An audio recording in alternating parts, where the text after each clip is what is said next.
Hello, my name is Pleeps. I don't normally 100% video games, not really my style, but lately I've decided to give that a bit of a change. So I've embarked on my Platinum quest. To explain as best I can, over the last few months I have been spending every Friday night 100%ing the game God of War Ragnarok. This video will contain my general thoughts on the game and whether or not I think 100%ing the game is worth it. This video will be in 3 phases. Talking about my playthrough of the main game's side content, and the roguelite Valhalla mode. Let's start by talking about graphics. The game looks really good, not that that's a surprise considering it's like a AAA game. However, there are some small audio animation sync issues, which admittedly might be on my end. However, other videos I checked had the same issues.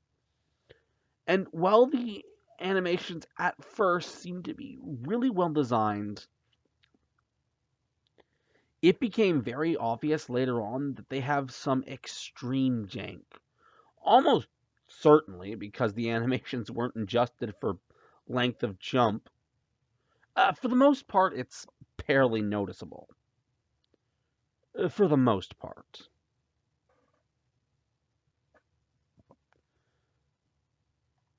So, like in the last game in the series, you have two main weapons at first, and of course your bare-handed fists.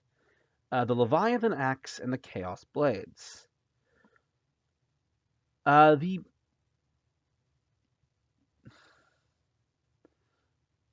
The axe being an amazing thrown weapon that can freeze enemies if you power it up and return, which is super satisfying, especially if you can get an enemy between the weapon and yourself.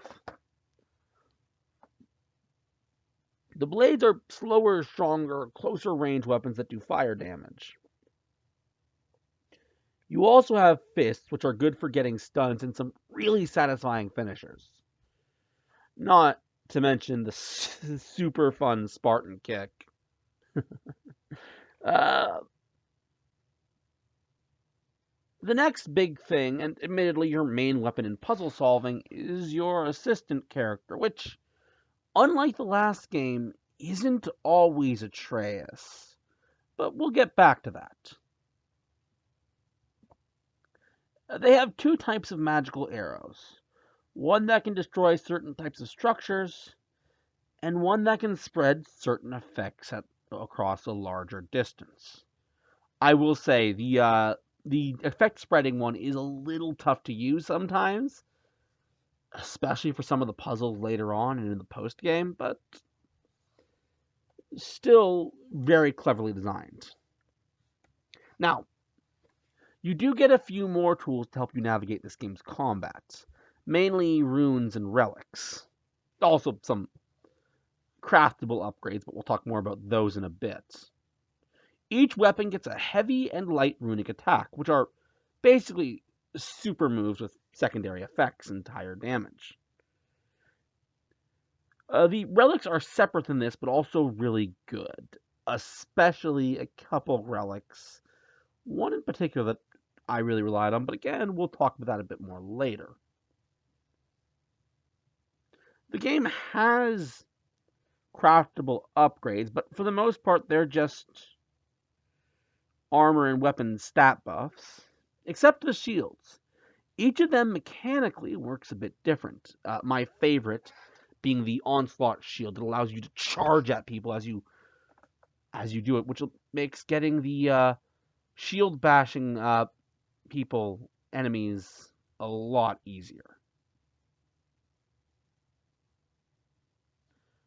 The last big gameplay thing I really want to talk about are your 3 rages.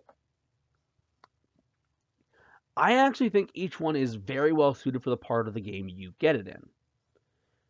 The initial rage that you start with is one that consumes the entire rage bar over a duration of time, but while you do these unarmed strikes and these powerful leap attacks, and every time you land one, you regain a considerable amount of health.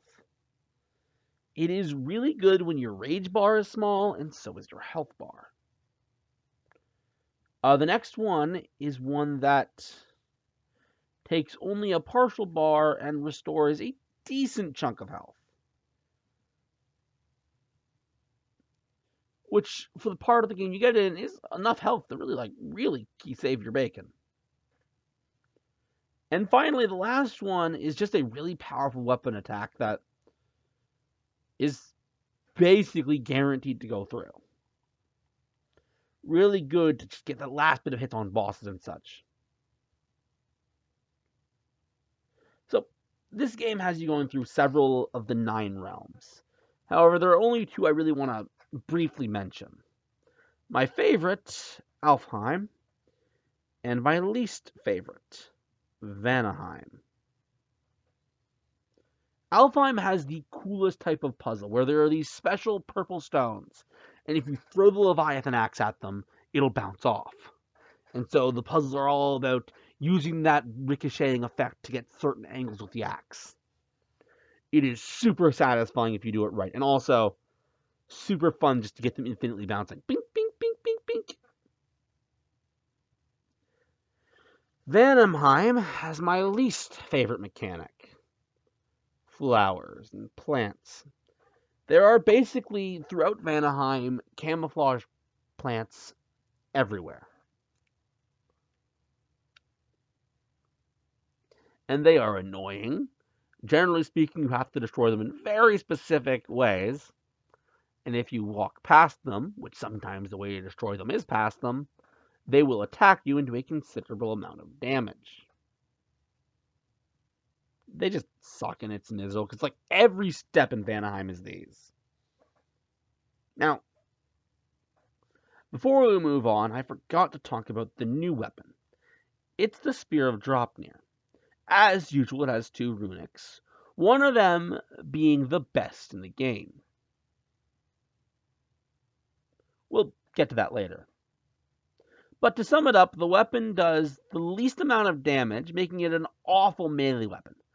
But you can throw up to 5 of them way farther than you can even throw the axe. And if it latches onto an enemy, it will stay there. And then by holding the triangle button on PlayStation, they will explode. If you can get all 5 of them on an enemy, that'll stagger them for quite a bit, if they can be, and do a decent chunk of damage.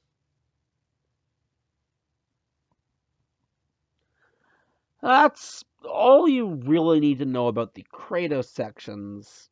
Now for the Atreus sections, which honestly suck.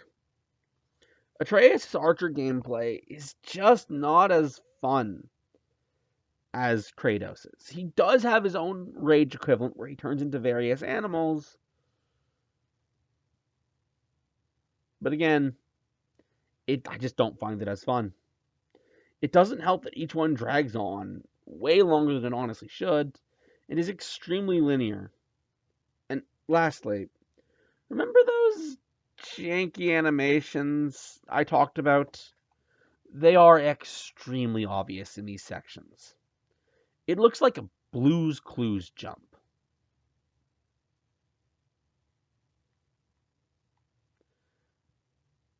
It's awful. Alright, for this next section, I'm going to spoil the plot. Skip to the timestamp on screen if you'd rather not hear it. Still here? Alright then. The game opens with Fimbulwinter well underway, but Kratos and Atreus are generally still okay. After getting a visit from Thor and Odin, Atreus convinces Kratos to go with him to save Tyr, the Norse god of war. After doing so, Kratos and Atreus work together to potentially stop Ragnarok and stop Kratos from dying. Again. After visiting Jotunheim, the home of the giants, though not giants, Atreus starts to hatch a plan to infiltrate Asgard. As he does, it is eventually revealed that Tyr was Odin in disguise, and he makes things personal. And this makes things personal. While Kratos is absolutely willing to die to save Atreus, which he believes he'll need to do. Eventually, Kratos kills Odin, destroys Asgard, well, letting those who live there move to Midgard, and Atreus leaves. Also, Atreus makes up with Freya, who is pissed at the game's start. Honestly, way too fast. This synopsis was really bad, and a lot of it from memory. However, the story was fine for the most part. My one real complaint is I think Freya forgave Kratos way too quickly, considering her mindset by game's beginning and by last game's end. You do get to fight her as a boss, but other than that, she basically takes Atreus' role as your main assistant character. I do find most of the story boss fights really fun. In fact, most of the boss fights in this game are really fun. It's the post game, baby! First, a confession. Despite the name of this series, I was unable to actually platinum this game. One of the side quests that I was tackling in the post game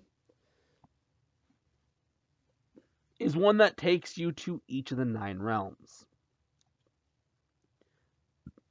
There is a bug where it simply put on your checklist, which, by the way, the checklist is really nice, will not count that you got the flower, and it is not possible for me to recollect it. Just be careful of that. I have done everything to get a platinum. Unfortunately, that bug means it just simply won't count, but I am personally counting it. So there are items to craft and side quests, green ravens to throw spears at, and trust me, you want to throw the spears at them. But the big thing that the post game really has going for it is bosses. There are several post game bosses, but the ones I really want to call attention to are the berserkers. These guys were really fun to fight, but really difficult, especially the ones in Midgard, taking me multiple sessions to beat. That being said, these fights helped me learn about the ultimate cheese strats. While there are several runes and relics I recommend, I have 2 that I want to mention. That Glaive of Daughter does 2 things. It is a long-ranged and strong enough to interrupt any attack. Also, it does Bifrost damage, which basically will highlight the enemy's health bar with this purplish thing, and if you hit them while they have that on them, they will actually lose health. And secondly, and more importantly, the runic heavy attack for the Spear of Draupnir, the Artillery of the Ancients, which throws a bunch of them at the enemies, which stay there and can blow them up. But more importantly, it affects entrance animations. For whatever reason, if you do this while a boss is trying to enter the battlefield, presuming they do so in game and not using a cutscene, they will speed up so they can be hit by the attack's full force. Meaning, if you use it on bosses with an in-game entrance animation, you will do maximum damage with it, which is very useful, also putting a lot of spears on them. There are, of course, bosses it doesn't work on, specifically those who enter with a cutscene and those who are already on the field, and also the very few enemies in the game that are simply immune to the spear.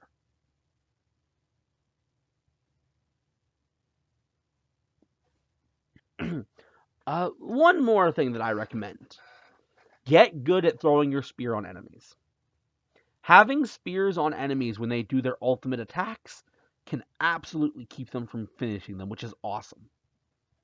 Some attacks you can just throw the spear, others you're going to need to actually blow it up. Either way, really helpful. And now I need to call attention to the boss that took me months to beat. The worst boss in the entire game. Nah. This first issue is that the usual cheese strats, the one I was just talking about earlier, do not work. I had to find something else, which I ultimately came to the conclusion to rely on the axe and the rune, which name I can't remember, where you can throw the axe several times and hit someone. But the last issue is her health bar is an utter liar.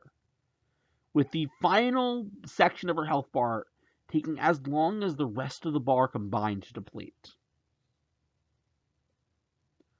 Lastly, she is just so fast you can't react to it. Even my winning run was extremely close. That fight was miserable. And if I had ended the game there, I would have had a sour taste in my mouth. A few things to note about bosses in the game before I leave the subject. Bosses do tend to drop health pickups. And interestingly enough, if you can pick up a health pickup near those bosses, they will actually stagger for a good second. However, the post-game bosses, for the most part, this ability is useless against. Early during the Gnaw fight actually being an exception, as she starts out slow enough that you can actually get them a few, but for the most part, post-game bosses are too fast to actually get to it, and in trying to get the animation to take the health drop, you're leaving yourself open long enough to die and lose any health you would gain. They are basically useless. But if you're good at timing and dodging, you might be able to make use of them better than I could. But now that we've talked about Gnaw, the very last thing you're supposed to do in the game, the only thing left to talk about is Phase 3, which is honestly the best for last. Valhalla mode. A roguelite mode where you just simply fight waves of enemies while slowly upgrading a Kratos and without any archer to assist you. Ultimately, the gameplay was calming and fun. I was genuinely relaxed playing, which makes sense since so was Kratos. The entire story basically amounts to Mimir and Kratos chatting with nothing crazy going on about honestly very normal topics. Mimir's love life and Kratos being considered for a promotion at work. I know that might sound like an oversimplification, but that basically boils down to what they were talking about. Among other things is Tyr acting as Kratos' therapist, helping him deal with the issues he's had in life. Thankfully, some of the best therapy for Kratos is for Tyr to fight him in some of the best boss fights in the entire game, using various weapons from around the world, which is super fun and some unique mechanics, if not some frustrating ones. But they're not overly difficult. Also, if you can clear the story of Valhalla mode, which yes is clearable, you can bring a new rage introduced in Valhalla mode over to New Game Plus. The rage basically amounts to a Kratos getting a giant sword that can be used as long as you have any range and drains rage really slowly and does a lot of damage, like a lot.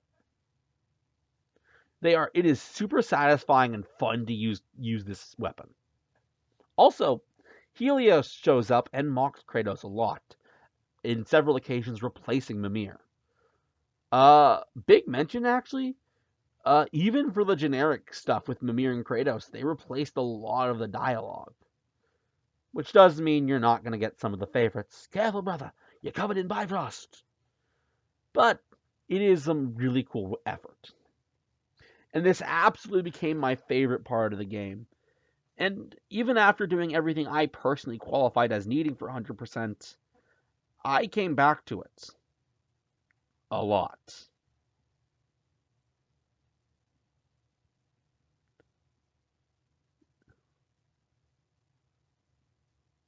And that about sums it up. Stupid game-breaking bug aside, it was fun. If I were to make a recommendation of what you should do to consider yourself satisfied with the game, you should definitely beat the game's main story, and only afterwards play Valhalla mode. A lot, like seriously, come back to that whenever you want. And I think as far as boss fights go, fight the Berserkers. I do think they're worth fighting. But honestly, I think after you do those three things, you can put the game down.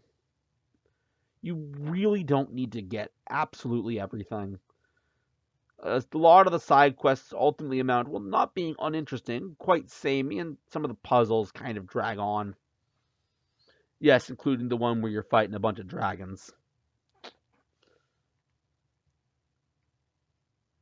Uh, anyway, thank you for watching. I have a few bonus videos based on this game coming out very soon. And after I'm done recording those, I will get started on the next Platinum Quest. Which game will that cover, you ask? Honestly, I don't know. Because in all honesty, I'm leaving that to you guys. Comment down below which games you'd like to have me cover next. Note, despite the name of the series, it does not have to be a PlayStation game. Though if it is on multiple consoles / has multiple versions, I generally reserve the right to pick which ones I play on. There are a few rules, however. There must be some form of completion to be done. It could just be one collectible or one achievement. Honestly, as long as there is just one thing to do in the game besides beat it, we're good. But there has to be one. Number 2, the game must not be actively updated. I want to have a good idea of when I'll beat the game and be able to plan out a potential ending to the series to record the video. I'll pick the highest liked comment of a game. I will cover which. Should be exciting, and I hope you guys engage with this. Once I've finally chosen a game, that comment will be pinned. So, leave those comments, like the video, subscribe. Check me out live on my Twitch channel, linked in the description. Check out my buddy Ross's channel, which has more content with me in it. But more importantly than anything else, have a good night.